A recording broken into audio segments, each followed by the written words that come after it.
So the question is, how did it happen that the youth of today's generation went down by hundreds of percent to the negative derogatory side? What's going on here? What is getting done so bad that we are unable to stabilize the situation? It's only get worse. We try, we learn, we read, we pray. In reality, it's only getting worse and worse.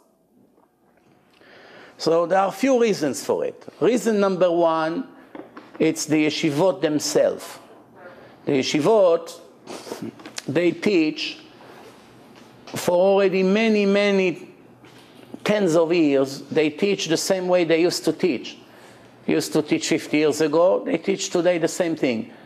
They teach in Europe 50 years ago, you come to yeshiva, they teach you Chumash, they teach you Halachot, Mishnayot, then they teach you Gemara and Musar, same thing, nothing changed.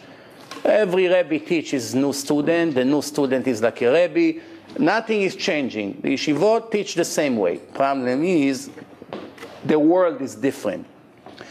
50 years ago, but actually 100 years ago, someone came to the Chafetz Chaim and he asked him, why, maybe it was 80 years ago, why Hashem made such a thing, television? He started to come with the new things, radars, all kinds of inventions to the world. Recording on big tubes. So they asked the Chafetz Chaim, why Hashem, after all these years, now He gives us this technology? So the Chafetz Chaim said, until now, if you told the Jew, when you die, you stand in front of Hashem and you have a trial, and 1 year trial, and you pay for every sin you ever made, and everyone knew it, no one questioned it. That's it. That's the way the Torah says. Finished. Today, people ask, how do I know there's Olam Haba? How do I know when I die there is really something? The Torah says, but how do I know? Give me a proof. So the Chafetz Chaim says, since people are so weak in their faith, Hashem gives aid to help them, to show them that it's realistic. Why? If a person can invent a recording device that records everything and can take you back in time and play to you all the sins you made, you have a doubt that Hashem has a recording device, that He knows every bit you ever made in your life? So the people started to see, oh, it's realistic, so it helps us. Today, the yeshivot, in a yeshiva, when you send the kids to yeshiva ktana, they already assume that every kid who comes from a religious home, the mother covers the hair, the father has a big yarmulke and a hat and a beard, and they keep Shabbos and kosher, and everything is fine. Look, they don't have television, whatever, everything is fine. It's a religious family. They already assume that the kids have emunah in Hashem. That every kid comes here, no one questions God, no one questions who is God, no one questions how do I know the Torah is really from Hashem, maybe the rabbi made it up. How do I know the Torah doesn't have mistake? How do I know the halachot that they teach me, it's not extra, maybe it's not what Hashem wants me to do? How do I know our religion is the only true religion? The kids have lots of questions. In my opinion, the more questions the person has in emunah, it shows that he's smarter than the other kids. The more questions he have, it shows that this is a clever boy that can be Gadol B'Israel. That means his mind is creative, he's investigating, he's not letting anyone fool him. You have to give him his answers. If you give him his answers, everything will settle in his head. You're going to get a new Gadol, a huge, giant Chacham. You ignore his questions, he's going to eat, he's going to stay 1 year, 5 years, 10 years. One day he'll be independent. He'll go, and that's it. You'll never hear from him anymore. He becomes secular. Why? 10 years in yeshiva, not one time someone gave him an answer. Every time he asks something that it's a little bit about faith, oh, Mr. X, come to the yeshiva. Your son is an apikores. He's already asking, how do we know Moshe Rabbeinu got the 10 Commandments?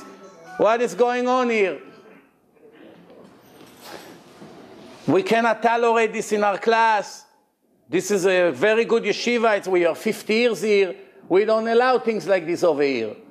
If you're lucky, you get a warning or two. After that, find him a different yeshiva, and that's how it starts. He goes from one yeshiva to the other. 5 years later, he becomes a murderer. Why is it? Yes, it's not an exaggeration. Believe me, he becomes a drug addict and then a drug dealer and then he gets arrested and he drives without the license and then the police knock on your door 2 o'clock at night to look for him. And then you say, how can it be? 3 years ago, this kid knew, he learned 1 page of Gemara, 5 minutes later he came and he told you everything by heart. Because he asked, how do I know that that's really happened? And no one gave him answers. That's what happened. The point I'm making is like this. The Yeshivot have to already understand that the world is different. The world has electronic, information is transferred from one person to the other in seconds. Even kids who are the cleanest kids, they don't have internet, they don't have access to the dirt in this world. Some way or the other it will attack them in one point of their life. When they sit on a plane and there's some Chiloni sitting next to them for 10 hours, the Satan will already arrange that a person who hates Hashem and hates the Torah, or is also an ex-frum person who wants to take another person to destroy him with himself to feel better, he will already attack your son when he's 15 and 16 and put all kinds of things in his mind. And a year or two later, when he has a crisis in his learning, the next thing, he becomes also secular. Why? It happens all the time. Plus, kids are curious. They want to know what's going on in the world. They go to places, they stand in places to look. If a guest comes to the house and he goes to his room and he has an iPhone, 5 minutes when he's not there, they go and they play with that. They want to know what's going on. You have to prepare the children, the Yeshivot, and the parents to give them the answers to these fundamental, important questions. If you ignore it, if you're lucky, it won't make a damage. But most of the time, eventually, it will become a problem. So what do I say? I cannot change the world of the Yeshivot. Who am I? No one would listen anyway. If it was possible, I would do everything I can that every yeshiva will teach at least 1 class a day, emunah. But not emunah like you think, read Tehillim and trust that Hashem is listening to our prayers. That's a separate kind of emunah. We're talking what I call emunah, it's really what Hashem calls yediyah. Ve'yadata hayom, you should know that I'm your God. Nowhere in the Torah Hashem wants us to believe in Him.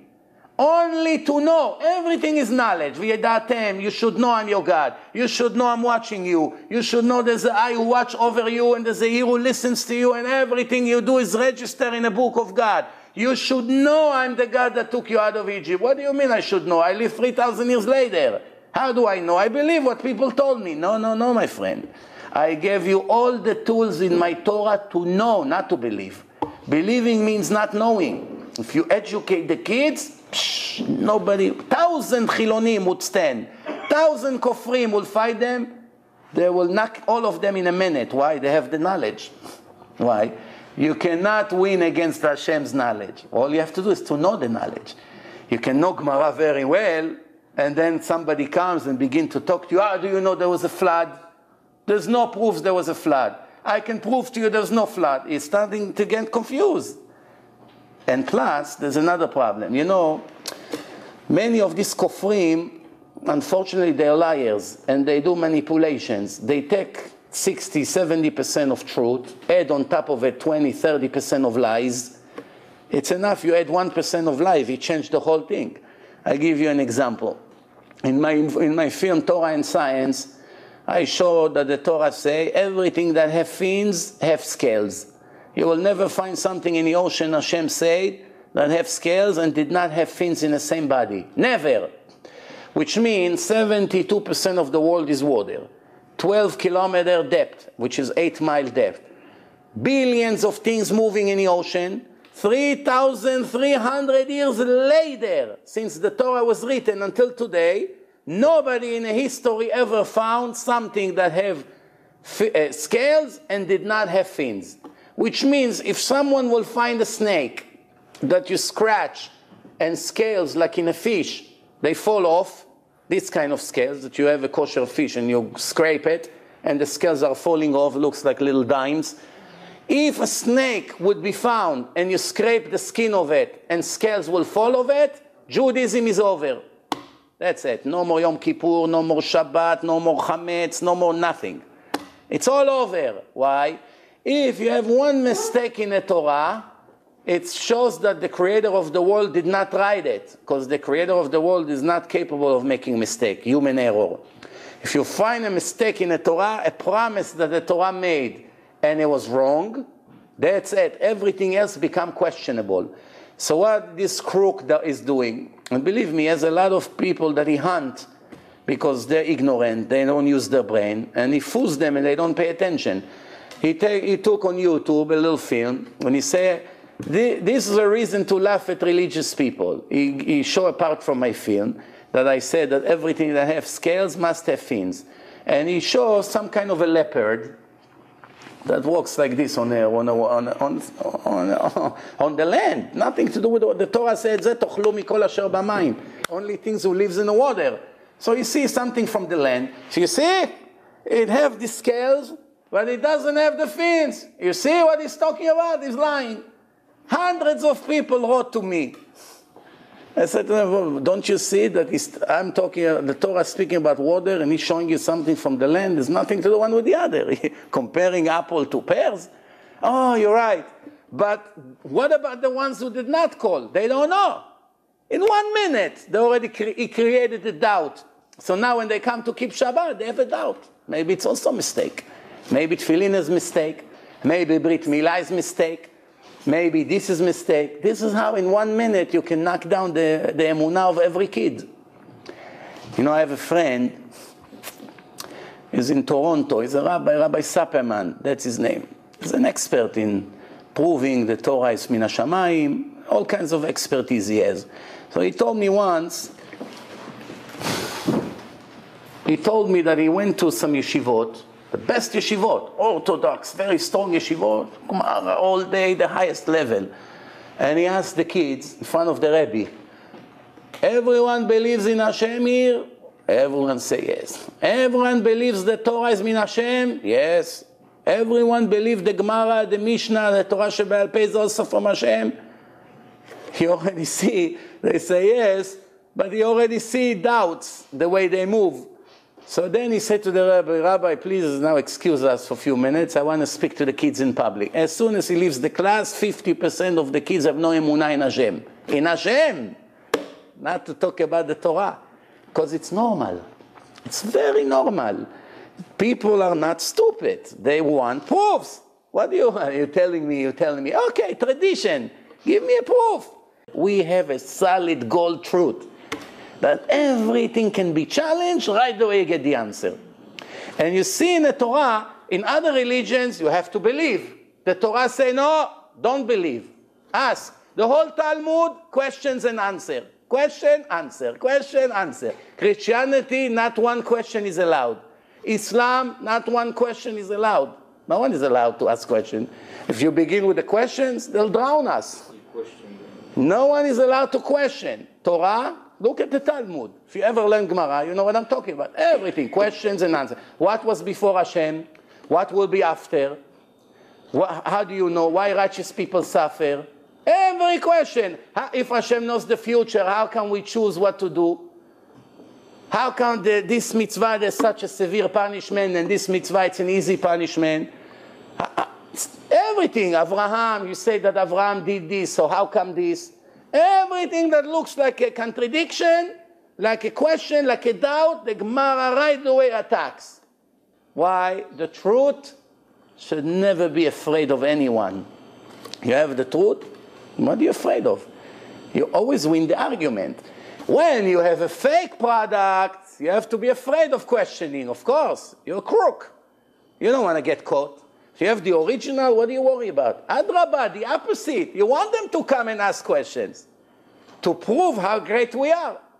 That's it, very simple.